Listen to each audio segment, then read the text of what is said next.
devemos acreditar nas crianças? Primeira coisa, existem duas palavras aqui: acreditar e crianças. Será que nós ainda somos crianças? Será que deixamos de ser criança pela tal maturidade que o senso comum nos traz?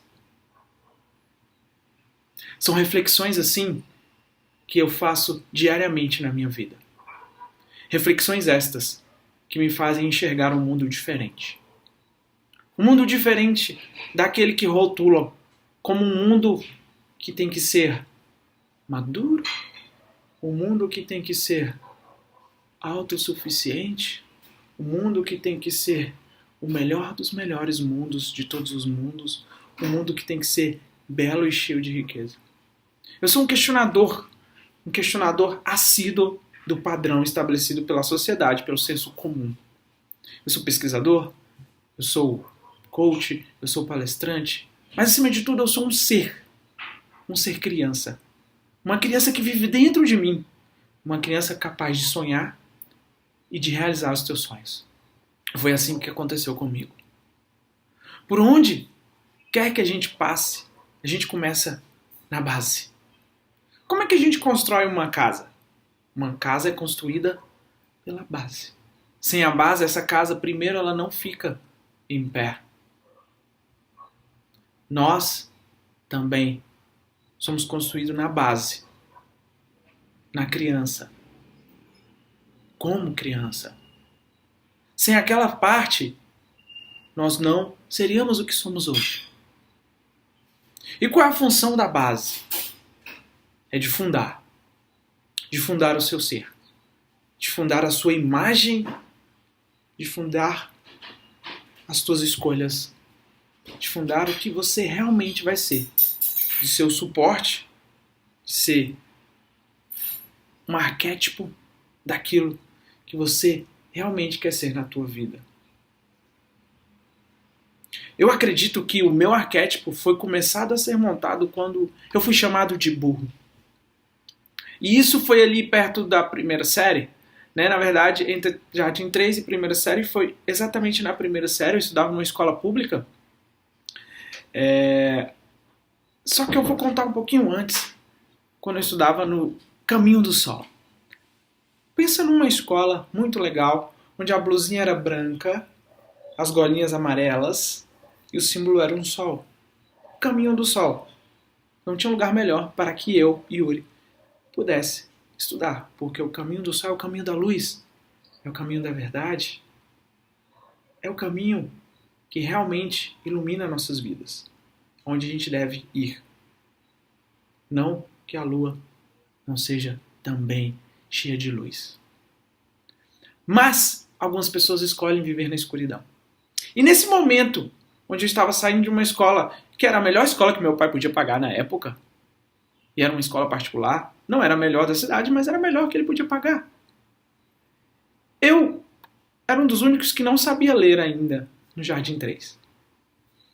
A professora colocava as palavras, né, as letras do alfabeto de A até Z. E chegava a minha vez. Por exemplo, G. Eu não sabia ler, mas eu tenho uma memória muito boa, principalmente fotográfica, e a minha audição também é bacana. Então ela lia com a gente o alfabeto e as palavras que estavam embaixo representando cada letra do alfabeto. Então vamos supor que chegava a minha vez e era G, e embaixo estava gato. Eu nem olhava pro quadro, eu falava assim, G, gato. E ó, sou foda. Só que realmente eu não sabia ler, eu decorava, eu memorizava aquilo. Minha memória era muito boa, e ainda é. E como aconteceu isso? Eu cheguei nesse ponto, e aí eu consegui ainda passar para a primeira série. Só que agora eu fui para uma escola pública. E não tem problema nenhum estudar na escola pública. Muito pelo contrário, foi onde eu aprendi a fundar o meu ser. As vagas lembranças, né? A nossa mente é tão incrível que até as 4 anos, 3 anos de idade a gente não lembra de muita coisa. Ela tira isso um pouco da gente. E até aquela lembrança do parto, que é uma lembrança traumática, ela também tira isso da gente. Que é para preservar a gente, porque é traumático o nosso parto. Mas esse momento que eu estava indo para a primeira série foi um momento que eu recordo muito e foi onde eu criei minha fundação. Um dos momentos. Um dos momentos que, ao chegar na primeira série, me deparei com uma sala de 30 alunos e todo mundo sabia ler menos eu. Só que eu estudava com duas primas minhas desde então. Até então, né? Que até a primeira série a gente estudava junto. Então, era eu, Coralina, uma branquinha, loirinha. A Tainá também, uma branquinha, loirinha. Dos olhos claros, né? A Tainá. A Coralina tem um olho claro, mas também é um olho tipo o meu, castanho claro.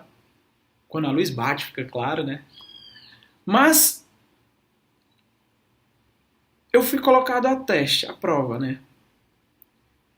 E teve uma situação que eu tinha que ler e eu não conseguia ler, eu gaguejava, né? Sabe quando você está começando ali, mas eu não conseguia ler realmente. E o que aconteceu naquele momento? Eu fui chamado de burro. Pense, você, pequeno, ser chamado de burro na frente de 30 coleguinhas. Você é um burro, você não sabe ler. A professora até lembra como se fosse hoje. A professora, o nome dela era Graça.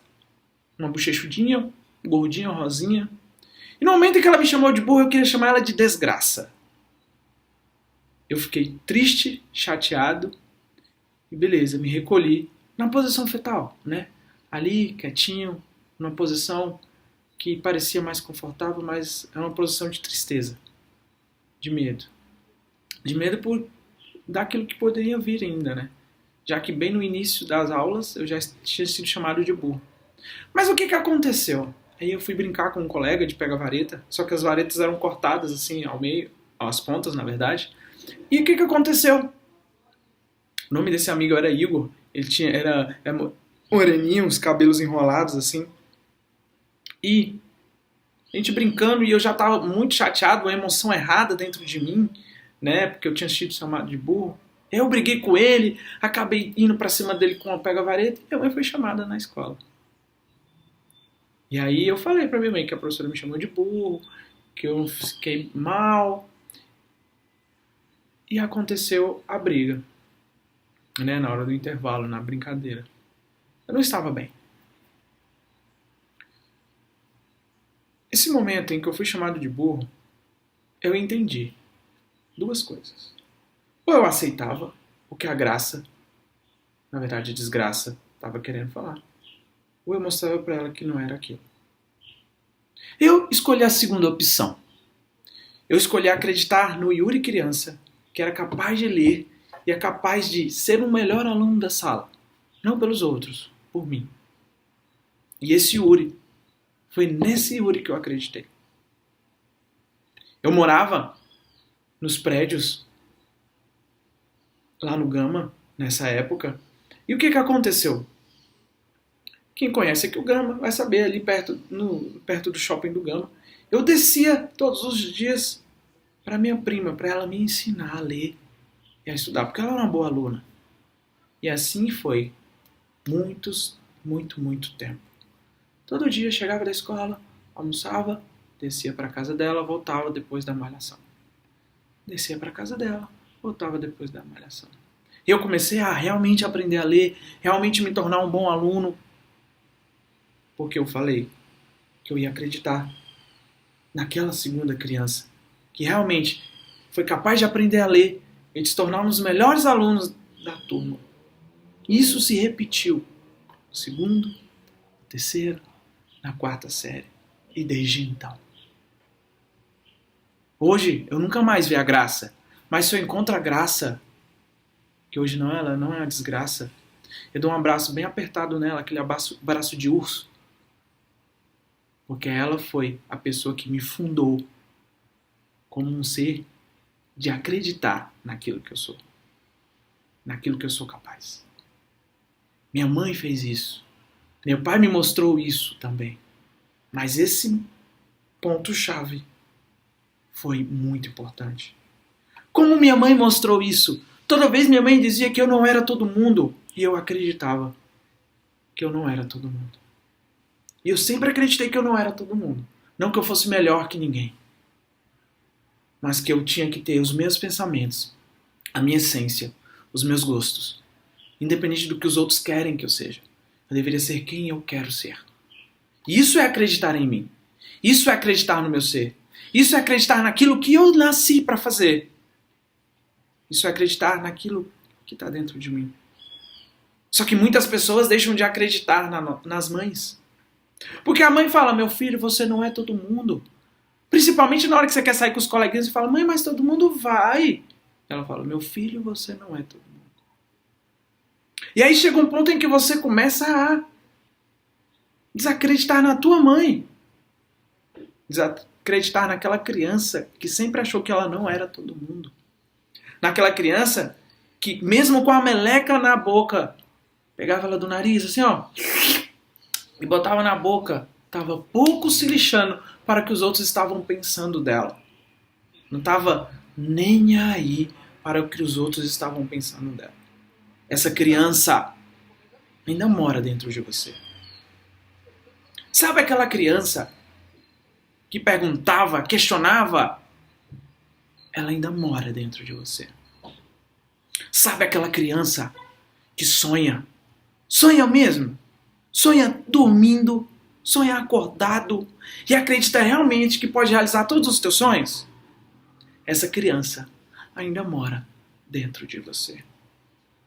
Sabe aquela criança que chuta o pau da barraca quando não gosta das coisas? Fica emburrada. Ela não é falsa. E ao mesmo tempo, ela é muito sincera. Essa criança ainda mora dentro de você. Essa criança ainda mora dentro de todos nós. Mas nós vamos sendo levados pelo mundo, o mundo das aparências, o mundo das exigências, o mundo que quer te seguir um padrão, uma manada, uma boiada.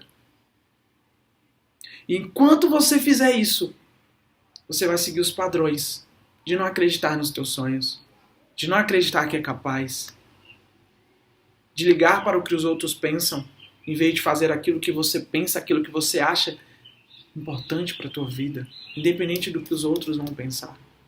Porque você querendo ou não, vão te criticar. Você querendo ou não, vão criticar a tua essência, a tua existência, aquilo que tu faz, e até aquilo que tu deixa de fazer, eles vão criticar. Eles vão criticar.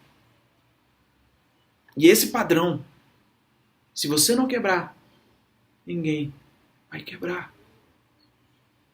Ninguém vai quebrar. Eu lembro de um fato que quando eu era pequeno também eu queria ser o Ronaldo Fenômeno. E eu rapei até a cabeça. Fiquei careca. Na Copa que o Brasil foi campeão em 2002, eu fiquei careca. Eu queria ser igual ao Ronaldo Fenômeno. E Jim Rohn diz que nós somos a média das 5 pessoas com quem mais convivemos. Imagina quando tu corta o cabelo. Tu tá vivendo aquilo de intensa frequência. Foi isso que eu vivi. Eu tinha o sonho de ser jogador de futebol. Eu não realizei? Claro que eu realizei. Eu fui jogador de futebol até os 17 anos. Foi o tempo em que eu decidi que eu queria estudar e que eu queria outras coisas. Mas eu fui jogador. Joguei em vários clubes aqui em Brasília. E é exatamente isso. O meu olhar de criança permanece no meu olho, na minha mente, no meu ouvido, na minha boca, naquilo que eu faço, naquilo que eu amo fazer. Eu amo transformar a vida das pessoas. Eu amo mostrar para você que você tem que ser criança como adulto. Você nunca deve deixar essa criança morrer, porque essa criança sonha. Essa criança acredita na capacidade dela. Essa criança não se importa com o que os outros pensam dela. Essa criança vai atrás dos seus sonhos. Essa criança, quando tem medo, ela volta um pouquinho, mas depois ela enfrenta o medo. Essa criança sabe que o mundo é cheio de possibilidades. Essa criança sabe que o mundo é abundante e que ela pode realizar tudo que ela colocar na mente dela. Porque pensamento gera sentimento, sentimento gera ação, ação gera resultado. Essa criança vai gerir um resultado incrível para a vida dela. Essa criança, Yuri, hoje, gere um resultado incrível. E ainda em busca de outros. Hoje eu sou servidor público do Distrito Federal. Hoje eu sou coach, hoje eu sou palestrante, hoje eu sou professor, hoje eu sou estudante, hoje eu sou filho, hoje eu sou irmão, filho de Deus, filho dos meus pais. Hoje eu sou tudo isso porque eu construí isso. Eu fui atrás disso. Eu busquei isso. Se você não sabe, eu vou te dizer agora. Eu sou bombeiro militar do Distrito Federal, eu salvo vidas, eu sou socorrista. Nessa vida, eu já deparei com vários acidentes, várias pessoas morrendo. Também já salvei muito mais vidas do que vi pessoas morrendo. E essa é a graça da vida. Não é as vidas só que você salva, mas as vidas que você entende que você fez o melhor para salvar. Eu já me deparei com um fato que me deixou um pouco chateado. Por que um pouco? Porque naquele momento eu fiquei bastante chateado. Mas hoje eu fico um pouco chateado, porque eu sei que cada um constrói a vida que quer construir. Eu já peguei pessoas enforcadas. E eu lembro como se fosse hoje uma casa de fundo, a primeira pessoa enforcada que eu peguei, que eu fui tentar salvar essa pessoa, mas não dava mais tempo, ela já estava cianótica. Se você não sabe, cianose é já a roxidão dos membros, né, superiores e inferiores. E eu tentei puxar, vamos, me ajuda aqui. Ela não tinha mais vida. Ela desistiu de viver. 2 semanas depois dessa primeira ocorrência de um enforcado que eu peguei, eu também peguei em notícias um amigo bombeiro que se suicidou, se matou. Essa foi uma notícia que me deixou estarrecido. E eu tinha trabalhado com ele um pouco tempo antes. E ele se matou. E aí eu te pergunto, para de matar a criança que existe dentro de você. Para de matar os teus sonhos. Para de matar a esperança. Acredite em você. Tem muita gente morto-vivo. Tem muita gente morto-vivo. Muita mesmo. Mas você não vai ser esse morto-vivo. Porque a partir de agora, você vai deixar essa criança que está dentro de você sair. Questionar o padrão. Viver os teus sonhos. Acreditar no teu potencial. Cagar porque os outros pensam de você. E viver os melhores momentos da tua história, da tua vida. Um forte abraço. É isso aí.